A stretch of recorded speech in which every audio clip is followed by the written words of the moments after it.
Captain Jake Morrison stood on the bridge of the Defiant, watching the massive Zephyrian capital world grow larger on the main view screen. The planet was a testament to imperial power, its surface covered with sprawling cities that stretched from pole to pole, connected by gleaming transport networks that pulsed with constant traffic. Orbital stations the size of small moons hung in perfect formation around the world. Their weapons arrays pointed outward toward the void in a defensive posture that spoke of a civilization accustomed to protecting what it had conquered. The journey from the border to the capital system had taken 3 days, with the Defiant escorted by a full squadron of Imperial warships that maintained a respectful distance. The Zephyrian fleet commanders had learned their lesson during the demonstration. At the border, they no longer tried to surround or intimidate the human vessel, instead treating it with the cautious respect reserved for a superior predator captain. Communications Officer Lisa Park reported from her station, "We're receiving clearance too. Enter the capital system. They're directing us to Orbital Platform 7 for diplomatic proceedings," Morrison nodded, studying the tactical display that showed the positions of hundreds of Zephyrian vessels throughout the system. Every ship was maintaining a defensive posture, their weapons powered but not targeted at the Defiant. The message was clear: the Empire was prepared for either diplomacy or war, but they were no longer confident about which option would serve their interests better. "Any word from Earth Command?" Morrison asked. "Latest transmission came through 6 hours ago," replied Chief Engineer Danny Cole. "Admiral Hayes sends her congratulations on making successful first contact. She also wants detailed reports on everything we've learned about Zephyrian technology and military capabilities." Morrison smiled grimly. The politicians back on Earth were already thinking about the implications of humanity's entry onto the galactic stage. The Defiant's mission had been simple: find evidence of alien civilizations and make peaceful contact if possible. What they had discovered was an interstellar empire that spanned dozens of systems and commanded technology that was advanced but still within humanity's ability to understand and counter. Sir, Tactical Officer Ben Hayes called out, "I'm reading some interesting energy signatures from those orbital platforms. They appeared to be more than just defensive installations. Explain." "Each platform is generating massive gravitational fields, probably to anchor them in stable orbit around such a dense world. But the power requirements suggest they could also be used as weapons. If they could focus those gravitational effects, they could tear apart approaching ships or even destabilize planetary surfaces." Morrison absorbed this information with professional interest. The Zephyrians were clearly not a species that had achieved their dominance through peaceful means. Their entire capital system was designed as a fortress, with multiple layers of defense that could repel any conventional attack. Yet their response to the Defiant's arrival suggested they understood that conventional defenses might not be sufficient against human technology. "Captain," Lisa Park announced, "we're receiving a direct transmission from the Imperial Palace." "It's Emperor Zarthal himself." "Put it on screen." The view screen flickered and displayed the image of an alien being that radiated authority and ancient wisdom. Emperor Zarthal was massive even by Zephyrian standards, his carapace bearing the scars of countless battles fought in his rise to power. His eyes held the intelligence of a predator that had ruled an empire for millennia. But Morrison could see something else there as well. "Uncertainty, Captain Morrison of Earth," the Emperor began, his voice translated by the ship's computers into perfect English. "You and your vessel are welcome in our capital system. We invite you to join us for formal negotiations aboard our primary orbital platform.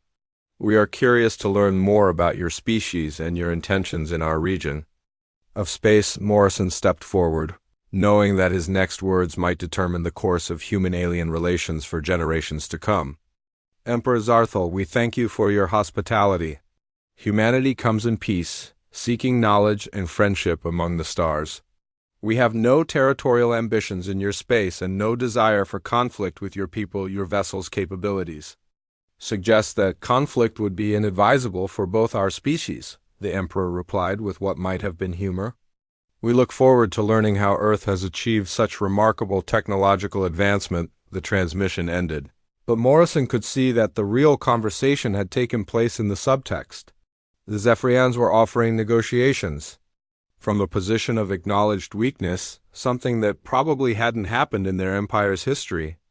At the same time, they were fishing for information about human technology and military capabilities. Sir, Ben Hayes said quietly, long-range sensors are detecting massive fleet movements throughout the Empire. They're recalling ships from their frontier systems and concentrating them around their core worlds. Morrison wasn't surprised. The Zephyrians were preparing for the possibility that humanity might prove hostile, despite their peaceful overtures. It was a sensible precaution from their perspective, but it also revealed just how much the Defiance demonstration had shaken their confidence. Captain, Danny Cole reported, I'm getting some interesting readings from the planet's surface. Those cities aren't just population centers. They're massive industrial complexes, probably capable of producing warships on a scale that would dwarf anything we have on Earth. Noted, Morrison replied. Remember, we're not here to assess their military potential for conquest. We're here to establish peaceful relations and trade agreements. As the Defiant approached the designated orbital platform, Morrison reflected on the strange turns his mission had taken. He had expected to encounter primitive aliens or perhaps a small interstellar confederation. Instead, he had found a mature galactic empire with millions of years of history and technological development.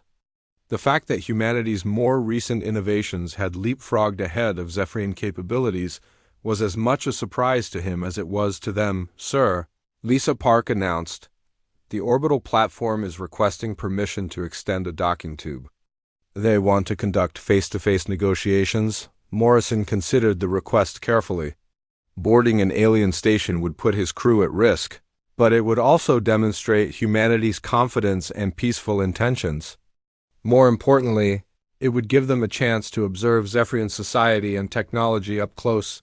Grant permission for docking, he ordered. Prepare a diplomatic team for transport to the station. And Ben, keep our weapon systems ready but not active. We're going in peace. But we're not going in blind. As the massive docking tube extended from the orbital platform toward the Defiant, Morrison knew that humanity was about to take its first steps onto the galactic stage. The Zephyrian Empire represented everything that Earth might become, a spacefaring civilization with the power to shape the destiny of countless worlds. But they also represented a cautionary tale about the dangers of unchecked expansion and technological hubris. Captain, Danny Cole said as the docking procedures began, whatever happens in there, we've already changed everything. The galaxy will never be the same after today. Morrison nodded, watching through the viewports as Zephyrian technicians worked to establish the connection between their ships. That's exactly what we came here to do, Danny. Humanity is ready to join the galactic community. And today we announce our arrival. The docking clamps engaged with a metallic thud that echoed through the Defiant's hull, linking two civilizations that had developed along completely different paths, but now found themselves face to face among the stars. In the hours and days to come, they would discover whether the galaxy was large enough for both of them to thrive. The emergency session of the Imperial War Council convened in the deepest chambers of the Zephyrian capital world, 3 levels below the planet's surface, in a room that had witnessed the planning of 1,000 conquests. Emperor Zarthal sat at the head of the obsidian table, his ancient eyes reflecting the holographic displays that showed the tactical situation at the border. Around him, the Empire's most powerful military leaders and intelligence officials struggled to comprehend reports that challenged everything they believed about their place in the galaxy. Explain to me again how a single vessel neutralized Admiral Kathanara's entire battle group, the Emperor said, his voice carrying the weight of 3 millennia of absolute rule. General Voxstar, the Empire's most decorated military commander, stood before the assembled council with the bearing of a warrior who had never known defeat. His scarred carapace told the story of dozens of successful campaigns, but now his confidence seemed shaken. Your Majesty, the alien vessel demonstrated capabilities that exceed our current understanding of physics and engineering. It performed Maneuvers that should have been impossible showed complete immunity to our sensor-blocking technology, and displayed weapon systems that we cannot even begin to analyze. Intelligence Director Kelter activated a three-dimensional display showing the human ship's performance during its encounter with the fleet. The hologram showed the vessel weaving between Imperial dreadnoughts with impossible grace, accelerating and decelerating in ways that defied conventional physics. The ship's movements suggest they have mastered gravitational manipulation on a scale we have never achieved. They are essentially rewriting the laws of physics around their vessel to achieve these impossible maneuvers. How many ships might they have? Demanded the Emperor, his mandibles clicking with agitation. Unknown, Your Majesty, Kelter replied. Our analysis suggests this is likely a first-contact vessel or diplomatic ship. If it represents their standard technology level, then we may be facing a civilization that has already surpassed us by centuries or even millennia. The implications of this statement sent ripples of unease through the council chamber. The Zephyrian Empire had built its dominance on the simple principle of technological superiority. For 3,000 years, they had expanded across the galaxy, conquering primitive species and absorbing their resources. They had grown accustomed to being the apex predators of space, the most advanced civilization in their corner of the galaxy. What do we know about their origins? The Emperor asked Chief Science Advisor Nixtel consulted her datapad before responding. The vessel's quantum signature suggests it originated from a system approximately 200 light-years from our border. Long-range sensors detected unusual energy emissions from that region several months ago, but we dismissed them as natural phenomena. It appears we were wrong. 200 light-years, the Emperor mused. That means they have faster than light travel capabilities that match or exceed our own. Combined with their other demonstrated technologies, this suggests a mature spacefaring civilization. General Voxstar stepped forward. Your Majesty, I recommend we immediately recall all expansion fleets and begin fortifying our core systems. If these humans decide we are a threat to their interests, our current military deployment would be inadequate to defend the Empire. The suggestion sent shock waves through the council. The idea of the mighty Zephyrian Empire going on the defensive was almost unthinkable. They had been the aggressors for so long that the concept of facing a superior enemy seemed like a violation of natural law. What are their stated intentions? The Emperor asked. They claim to seek diplomatic contact, Intelligence Director Kelter replied. Their captain, identified as Jake Morrison, specifically requested permission to proceed to our capital system for formal negotiations. However, their demonstration of military capability suggests they are fully prepared for armed conflict if we prove hostile, the Emperor's chief military advisor. Admiral Kixvara activated another holographic display. Your Majesty, we have analyzed the technical specifications that the human vessel transmitted during its demonstration. They provided detailed information about our own ships, information that should have been impossible for them to obtain. This suggests their sensor technology is far more advanced than anything we possess. More advanced how? They can apparently scan through our quantum barriers as if they don't exist. Our most classified military specifications are completely transparent to their sensors. If they can do this to our ships, they can probably do it to our planetary defenses as well. The room fell silent as the full implications of this revelation sank in. The Empire's military doctrine was built on information superiority and technological advantage. Their ability to scan enemy vessels while remaining hidden behind quantum barriers had been the foundation of their tactical dominance for centuries. Now they were facing an enemy that could turn this advantage against them. Have we attempted to analyze their ship's construction? The Emperor asked Chief Science Advisor Nixtel nodded grimly. We've tried, but their hull materials show properties that we cannot explain. The ship appears to be constructed from substances that combine strength, flexibility, and energy conductivity in ways that our current materials science cannot replicate. Additionally, their power generation systems produce energy signatures that don't match any known technology. Unknown technology, the Emperor repeated slowly. In 3,000 years of expansion, we have encountered dozens of species and absorbed their scientific knowledge. We have always been able to understand and eventually replicate any technology we've encountered. Are you telling me that this is no longer the case? That appears to be correct, Your Majesty. The humans have developed along completely different technological paths. Their solutions to engineering problems are unlike anything in our databases. General Voxstar cleared his throat. Your Majesty, there is another consideration. The human vessel made no aggressive moves during its demonstration. It could have easily attacked our fleet while showcasing its capabilities, but it chose not to. This suggests they genuinely prefer diplomatic solutions to conflicts, or it suggests they don't consider us worth the effort to destroy, Admiral Kixvara countered. A civilization with their level of technology might view us as we view the primitive species we've conquered. Interesting, but not particularly threatening. The Emperor stood slowly, his ancient form casting long shadows across the council chamber. For 3 millennia, the Zephyrian Empire has expanded unopposed across this galaxy. We have grown comfortable with our position as the supreme civilization, the ultimate predators of space. Today, we have learned that we are no longer alone at the top of the technological hierarchy. He paused, letting his words sink in before continuing. The question now is whether we can adapt to this new reality. These humans have demonstrated superior technology, but they have also shown restraint and a preference for diplomatic contact. We must decide how to respond to their request for negotiations. Your Majesty, General Voxstar said carefully, what if this is an opportunity rather than a threat? If we can establish peaceful relations with this human civilization, we might be able to learn from their technology and strengthen our own empire. The Emperor's eyes glittered with calculation. Or we might discover that our empire's days of expansion are over, and our future lies in coexistence rather than conquest.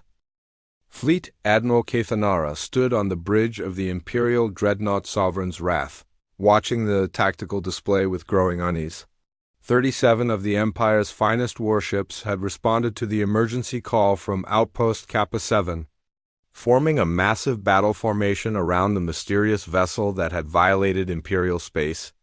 The unknown ship sat motionless in the center of their formation, dwarfed by the surrounding fleet, yet somehow radiating an aura of quiet menace that made every officer on the bridge nervous. The Admiral had commanded fleets for over 40 years, crushing rebellions and conquering primitive worlds across the galaxy. She had never encountered a situation quite like this.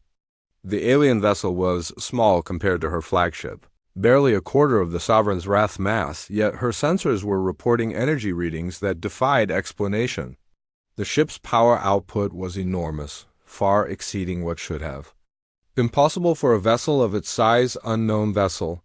You have violated Imperial space, Admiral Kathanara transmitted on all frequencies, her voice carrying the authority of the Empire's military might. Surrender immediately or face the consequences of your actions. The response came not in words but in movement. The human ship's engines ignited with a brilliant blue-white flare that was visible even through the filtered viewports of the Imperial vessels. What happened next would be remembered by every officer present for the rest of their lives. The alien ship began to move with impossible grace and speed. It accelerated from complete stillness to tremendous velocity in seconds, weaving between the massive Imperial dreadnoughts with precision that seemed to mock the laws of physics. The ship performed turns that should have liquefied any crew inside, pulling gravitational forces that would have crushed conventional vessels into twisted metal. How is it moving like that? Demanded Admiral Kathanara, watching in disbelief as the small ship danced between her fleet's formation. No vessel that size should be able to generate those acceleration forces without inertial dampeners the size of our main engines. Tactical Officer Zixstar looked up from his station, his face pale with confusion. Admiral, the vessel is somehow negating the effects of its own acceleration. Our sensors show it's pulling over 200 gravities in some of those turns, but there's no indication of structural stress on the hull. The demonstration was calculated and precise. The human ship showed no aggression, firing no weapons and making no threatening moves toward the Imperial fleet. Instead, it simply moved through space in ways that violated every principle of physics and engineering that the Zephyrians understood. The vessel performed loops around the massive dreadnoughts, spiraling between them in complex patterns that showcased its incredible maneuverability, sir, reported Science Officer Timlock, his voice trembling with excitement and fear. I'm reading. Massive gravitational distortions around the alien vessel. It's somehow manipulating local spacetime to achieve those impossible maneuvers. Admiral Kathanara felt her confidence beginning to crack. The Empire's dominance had always been built on technological superiority. Their ships were faster, stronger, and more advanced than anything they had encountered in their expansion across the galaxy. But this single alien vessel was casually demonstrating capabilities that made their most advanced technology look primitive weapon systems. Target the vessel, she ordered, though her voice lacked its usual conviction. Admiral, I cannot establish a weapons lock, Tactical Officer Zixtar reported. The ship's movement patterns are too unpredictable, and it's generating some kind of interference field that's disrupting our targeting systems. The human ship continued its demonstration, accelerating to speeds that brought it dangerously close to the Imperial vessels before suddenly reversing direction without losing any momentum. It performed barrel rolls around the gun barrels of the largest dreadnoughts, passed within meters of their hulls, and executed maneuvers that seemed to ignore the basic laws of momentum and energy conservation. Sir, Communications Officer Velinara called out, the alien vessel is transmitting something. Put it on the main screen. What appeared on the display made every officer on the bridge gasp in shock. The alien ship was broadcasting detailed technical specifications, but not of their own vessel. Instead, they were transmitting complete schematics of every Imperial ship in the fleet. Engine outputs, shield frequencies, weapon capabilities, crew complements, structural weak points, and tactical doctrine. Information that should have been impossible for any outsider to obtain. They're scanning through our quantum barriers, Science Officer Timlock said in disbelief. That's not possible. Our shielding technology is millennia ahead of any known species. Those barriers are designed to prevent exactly this kind of deep penetration scanning. The implications hit Admiral Kathanara like a physical blow. The Empire's military doctrine was built on information superiority. Their ships were equipped with the most advanced sensors in the galaxy, capable of analyzing enemy vessels from tremendous distances, while remaining hidden behind quantum barriers that made their own ships nearly impossible to scan. This fundamental advantage had allowed them to dominate every conflict they had ever fought now. This unknown species was casually demonstrating that their most advanced defensive technology was completely useless against alien sensors. Admiral, Tactical Officer Zixtar said quietly, if they can scan our ships this thoroughly, they know everything about our capabilities, our weapons, our defenses, our tactical limitations. They could target our weak points with surgical precision. The human ship completed another impossible maneuver, this time accelerating directly toward the Sovereign's wrath before suddenly stopping just meters from the flagship's hull. The vessel hung there motionless, its sleek form reflecting the lights of the Imperial bridge, close enough that the officers could see details of its alien construction through the viewports. Open a channel, Admiral Kathanara ordered, her voice barely above a whisper. Direct communication, the response came immediately. Transmitted in perfect Zephyrian despite the fact that no human had ever been known to speak their language. The voice was calm, professional, and carried an undertone of absolute confidence that sent chills down the spines of everyone who heard it. This is Captain Jake Morrison of the United Earth starship Defiant. We come seeking diplomatic contact with your government. We have no hostile intentions toward your people, but we will not be threatened, detained, or treated as inferior. We suggest you reconsider your current posture and allow us to proceed to your capital system for formal negotiations. The transmission ended, leaving the Imperial fleet in stunned silence. Admiral Kathanara stared at the alien vessel through the viewport, her mind struggling to process what she had just witnessed. A single ship from an unknown species had effectively neutralized the Empire's most powerful battle fleet without firing a single shot. Admiral, Communications Officer Velinara said softly, "What are your orders?" Kethanara looked around the bridge at her officers, seeing her own fear and confusion reflected in their faces. For the first time in her long military career, she was facing an enemy that was clearly superior in every way that mattered. The Empire's age of unchallenged dominance was over, ended by the arrival of a species that had somehow surpassed them technologically. "Stand down weapons," she ordered finally, "and send a message to the capital. Tell them we need immediate consultation with the Emperor's Council. Tell them everything has changed." Captain Jake Morrison stood before the main view screen of the Earth vessel Defiant, studying the alien formation that had surrounded his ship. Dozens of massive warships hung in space around them, their hulls bristling with weapons that could probably reduce a small moon to dust. The ships were impressive by any standard, built with the confidence of a species that had never encountered serious opposition in their expansion across the galaxy. Morrison had been in deep space for 8 months, following coordinates recovered from a derelict alien probe that had been found drifting in the outer edges of Earth's solar system. The probe's damaged databanks had revealed fragments of star charts and what appeared to be the location of a massive interstellar civilization. After decades of searching for signs of intelligent life, humanity had finally found what they were looking for. Captain, Communications Officer Lisa Park reported from her station, "We're receiving multiple transmission attempts on various frequencies. They appear to be using mathematical progressions and what looks like basic physics equations." Morrison nodded, keeping his expression calm despite the tension he could feel radiating from his crew. The Defiant was humanity's first true interstellar warship, built in the orbital shipyards around Mars using technology that had been reverse-engineered from alien artifacts found scattered throughout the solar system. The ship represented the pinnacle of human engineering, but Morrison was well aware that they were vastly outnumbered by whatever civilization they had encountered. "Any success with our standard first contact protocols?" Morrison asked. "Negative, sir," Lisa replied.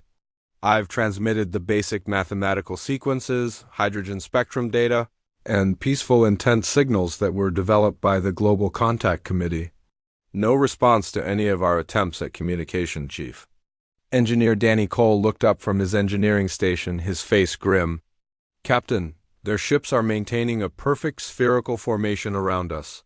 Whatever their intentions, they're definitely treating us as a potential threat." Morrison studied the tactical display showing the positions of the alien vessels.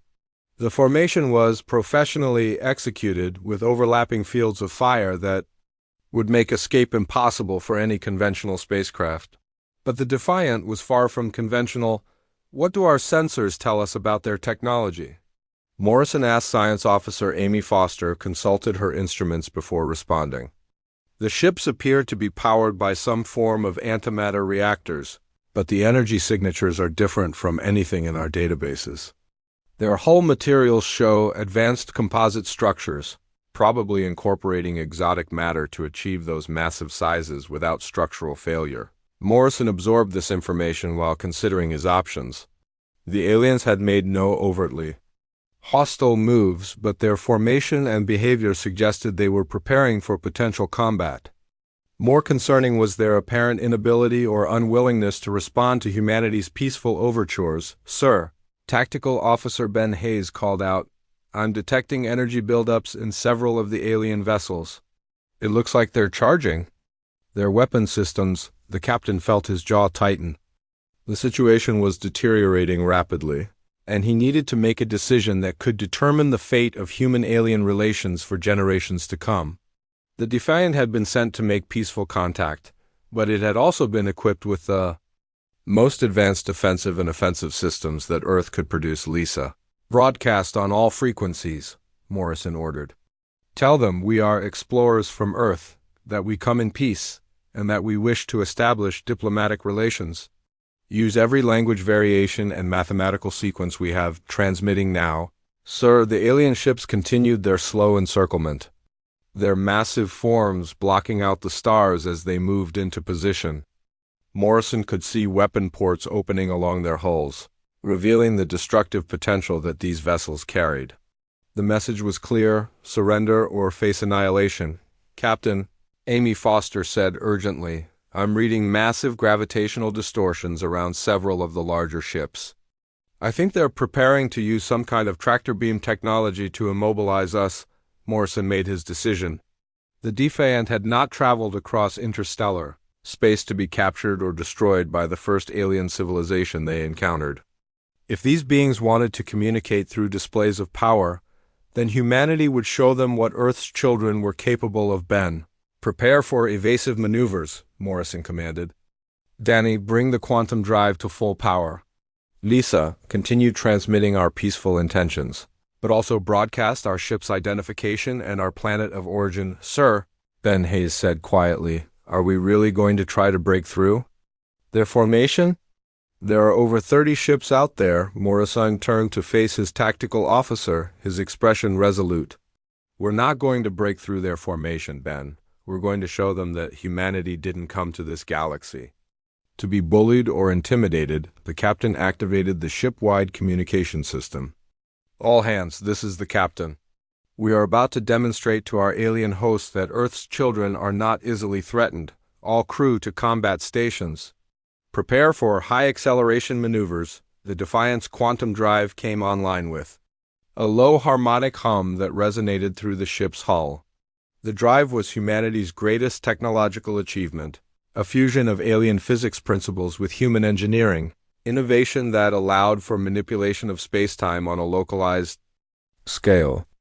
The effect was to create a bubble of altered space around the ship, allowing for maneuvers that appeared to violate conventional physics. "Drive online and ready," Danny Cole reported.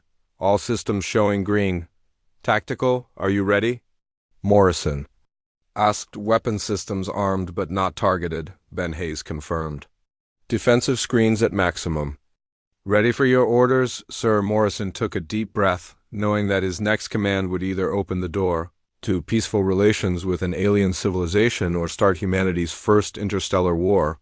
The alien ships were continuing to close their formation, their weapons now clearly visible and charging for what appeared to be an imminent attack. "Execute evasive pattern Delta," Morrison ordered. "Show them what the Defiant can do." The ship's quantum drive engaged fully, and suddenly the Defiant was no longer bound by conventional physics. The vessel accelerated from rest to tremendous velocity in a matter of seconds, weaving between the massive alien dreadnoughts with precision that should have been impossible for any spacecraft. The ship performed turns that pulled gravitational forces exceeding anything a normal crew could survive, but the quantum field surrounding the vessel negated the effects of acceleration and inertia. Morrison watched the tactical display as his ship danced through the alien formation, demonstrating capabilities that clearly shocked and confused their hosts. The alien vessels tried to track the Defiant's movements, but their weapon systems were designed for conventional space combat and could not adapt to the human ship's impossible maneuvers. "Captain," Lisa Park announced with excitement in her voice, "we're receiving new transmissions from the alien fleet. The mathematical sequences have changed, and they're broadcasting what appears to be detailed scans of our ship." Morrison smiled grimly. The aliens were beginning to understand that they were dealing with technology they had never encountered before. The demonstration was having exactly the effect he had hoped for. The alarm screamed through the corridors of Outpost Kappa 7, a sound that had not been heard in over 50 years. Lieutenant Commander Vexthal rushed from his quarters, his 6 legs carrying him swiftly through the metallic hallways of the Zephyrian, Empire's most advanced deep space monitoring station. The outpost hung in the void at the edge of Imperial space, watching for threats that never came and cataloging the movements of primitive species that posed no real danger. Today was different. Vexthal burst into the command center where his crew was gathered around the main sensor display. The holographic projection showed a 3-dimensional map of local space, dotted with the familiar icons of patrol ships and automated beacons. But there was something new, something that made his blood run cold. A single red dot moved across the display, approaching their position at impossible speed. "Report," Vextel commanded, his voice steady despite the fear growing in his chest. Sensor Technician Mordain looked up from his station, his face pale. "Sir, we detected the vessel approximately 1 hour ago. It appeared at the edge of our sensor range, traveling at 0.7 light speed." Vextel's mandibles clicked in disbelief. "That's impossible. No ship can maintain those velocities without tearing itself apart." "The readings are confirmed, sir. Multiple sensor arrays show the same data. The vessel is maintaining course directly toward our checkpoint." The lieutenant commander moved to the main display, studying the approaching ship. The computer had tried to match its design against every known vessel in the Imperial database, but the results showed nothing. No matches from any allied species, no correlation with any of the primitive worlds they monitored, and certainly nothing from the Zephyrian fleet. "Have you attempted communication?" Vextel asked. Communications Officer Kelvar shook her head.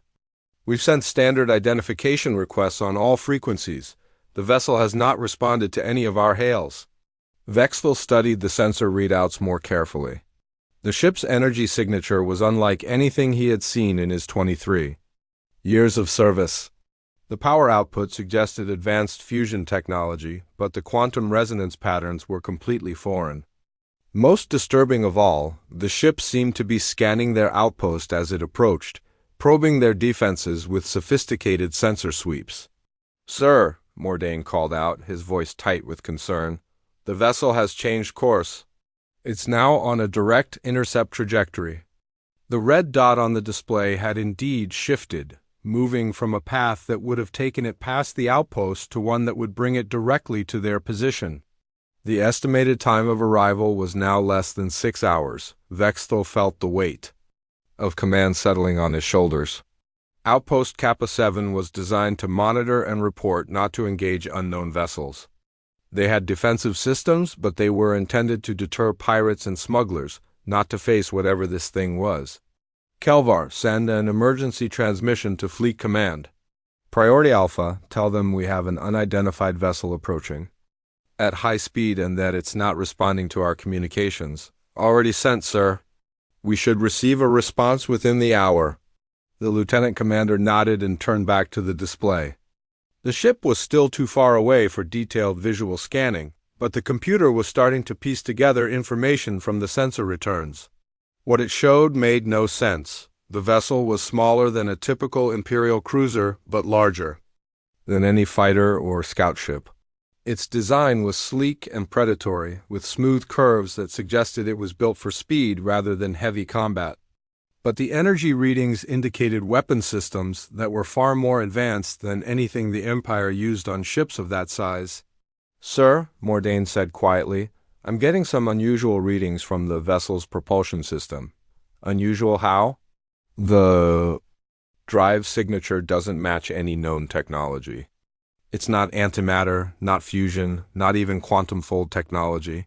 The energy patterns are completely foreign." Vextel's concern deepened. The Zephyrian Empire had spent thousands of years developing their technology, borrowing and stealing from conquered species, refining and perfecting every system. They considered themselves the most advanced civilization in the galaxy, and their quantum fold drives were the pinnacle of propulsion technology. Yet this unknown ship was traveling at speeds that matched their best vessels while using completely different technology. "Continue monitoring," Vextel ordered. "I want detailed scans of everything. Hull composition, energy output, weapon systems, crew complement. Everything you can determine?" The next few hours passed slowly. The mysterious vessel continued its approach, never deviating from its course, never responding to their increasingly urgent communication attempts.